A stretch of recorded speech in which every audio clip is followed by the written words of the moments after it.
All right, hey everyone, it's Drew again at the IM3 booth at ASAPS 2017. I am joined by Dr. Patel. Welcome. Thank you, Drew, very much. Cool. How's the show going so far? It's going fantastic. I love coming to the show all the time. I learn a lot of new things. I pick up on the latest advancements, and I just like to stay informed and up to date so I can bring everything back to Jersey. It's great. Great. What are some of your favorite sessions? Some stuff you're looking forward to bringing back? So this year was the year of the butt. Okay. So I've heard that from a lot of people. Last year was the year of feminine rejuvenation and labiaplasties and non-invasives, and this year is kind of transitioned into the year of the butt and fat grafting and also non-invasive. So it's kind of been a big year for that. Okay, cool. Are you tell me a little bit more about your practice. Are you doing a lot of the BBL stuff? Sure. So I've been doing some BBL stuff, and it's become a lot more hot over the last several years. And so, as with everything, as things get more popular, you start doing a lot more of them. Yeah, absolutely. It's amazing over the last 2 years, last year, how the Brazilian butt lifts have just gone like this, and then it's crazy with the advent of all these other people online and in Snapchat and all these things talking about butt lifts, and it all began with J-Lo, but exactly, it's progressed a lot further from there. Why don't you give us a quick how do you do a Brazilian butt lift for your patients that'll see this, because it's not it's pretty non-invasive, right? Yeah, it's a minimally invasive, I would call it, and minimally to moderate, depending on how you look at it. So the huge bonus of a Brazilian butt lift is that I do it with fat grafting. Okay. I don't think it's as great to do it with the implants. I think it's a lot safer and a lot easier to do it with fat grafting. And so the big bonus is that you get to do liposuction in all these fun places. So you get to minimize that waist and then build up that butt. And really the ratio between those two things is where that Brazilian butt lift really comes in. Okay. Sometimes you'll need a little bit of fat to make that butt stick out and make it, give it that nice round, appealing shape. Right. Otherwise, you need to do a whole lot. It just varies. So you're actually using liposuction to remove fat, to make you look thinner in certain places, and then taking that fat and injecting it in your butt to make your butt look more shapely and round. Absolutely right. And everybody has a different shape that they like. Some girls like that round, short, nice sticking out butt. Some girls like that tall, rounded, full butt. So there's a lot of variation in different people. And when we take the fat out from the belly, from the flanks, from the sides, and everywhere else, we kind of clean it up, and then we stick it back in, and after a few months, it's yours. Cool. It's permanent. What do you recommend for your patients, a prospective patient that wants a Brazilian butt lift that comes in? Do you recommend they come in with like a photo of like, hey, this is the shape I want to go with, or? Yeah, that usually helps, because like I told you before, there's a lot of variations in what people want. Right. Their body shapes are different, and then they're asking for different shapes. Some people can have different shapes, and some people really can't, so it really helps me get a good understanding of what they want if they bring in pictures. And then, of course, sometimes we have to have that conversation because it may not really be possible what they're asking for. So what's the picture you get the most, the Kardashian or J-Lo?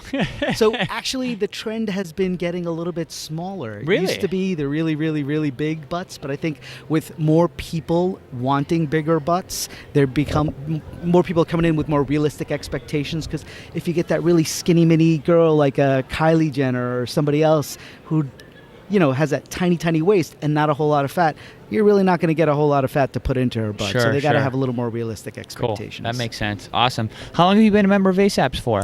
So this is actually my first year being a member of ASAPS. Awesome. I've come to the meetings for the last 9 or 10 years. Awesome. Cool. Well, this is for the patients that are watching this. This is one of the most prestigious plastic surgery associations in the world, because you have to be board certified plastic surgeon to be here, and the people that are part of this community are just truly fabulous. Absolutely. We're at the top of the field, and we pay attention to safety, security, and we try to guarantee as much as we can when we're trying to get results for people. Well, congratulations on being a member, because I know that's a big deal for much. This industry.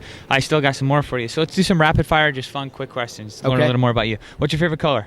Blue. Carolina blue. There you go. Are you a North Carolina fan? I am a Chapel Hill graduate. Oh, sweet. Awesome. So I was going to ask you, what's your favorite sport? Basketball. Is your favorite sports team the Tar Heels? Absolutely. You Nice. got it. You have any children?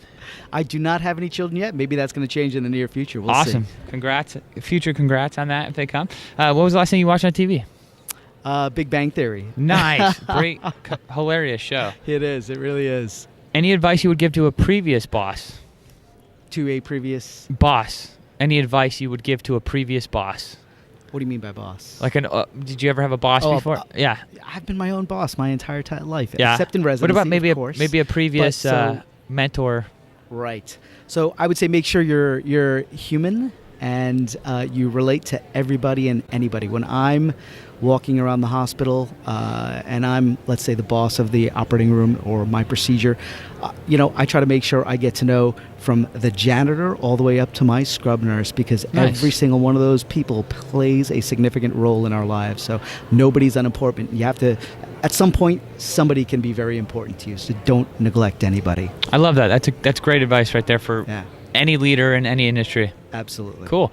Why'd you get into plastic surgery? So it's a great story. I actually got into it not even knowing what the heck plastic surgery was. And one day in my rotations, I kind of got the short stick, and I had to go do a plastic surgery rotation. Okay. And the most amazing, I went and saw the most amazing things on the very first day. And the second day, it was just a repeat. It just blew my mind, the different things that you can do with plastic surgery. There's a level of artistry and innovation that not a lot of fields in medicine still have. It's one of the few where we can still go around and, use our creative abilities in this field. You guys are artists. Yeah. It's 100%. a lot of fun. It's great. Yeah. It cool. keeps our brains very occupied. I love it. Oh, I'm sure. I always talk to people about, like, being a plastic surgeon is one of the hardest things in the world, not only to be a plastic surgeon, but then you have to have a business as well. Like, the amount of mental capacity that you people have, it's truly admirable. It's like, you're kind of running on all gears a lot of times. Yeah. I mean, you guys are like superhumans. What were you like in high school?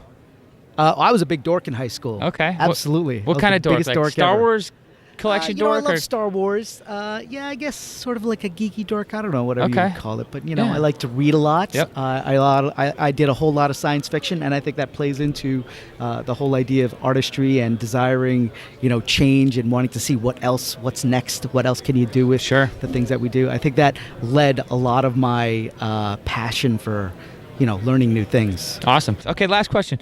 If you could be any kind of animal, what animal would you be? Oh, wow. I'd probably say I'd be a lion. Yeah? Why so? Yeah. I think they're beautiful creatures. They've got this gold mane, and if anybody's seen a picture of me, I don't have any hair. Neither do I. There you go. But I think that mane is just beautifully gorgeous. It frames out their faces, and they're just gracious creatures. So you want to be a lion because you're envious of their hair? Yeah, sure, okay. I actually think kidding. their color is really beautiful. It's like kidding. nice and bright, but it's got that warmth associated to it too. Yeah. So I really like the color of lions. And they're strong. They're leaders. They're courageous. Yeah, absolutely. But it's like they just represent a great character, I think. Absolutely. Yeah. Cool. Well, thanks for having us, Doctor. Right. Have Nice a good to rest of your show. Thank you very much. Take care.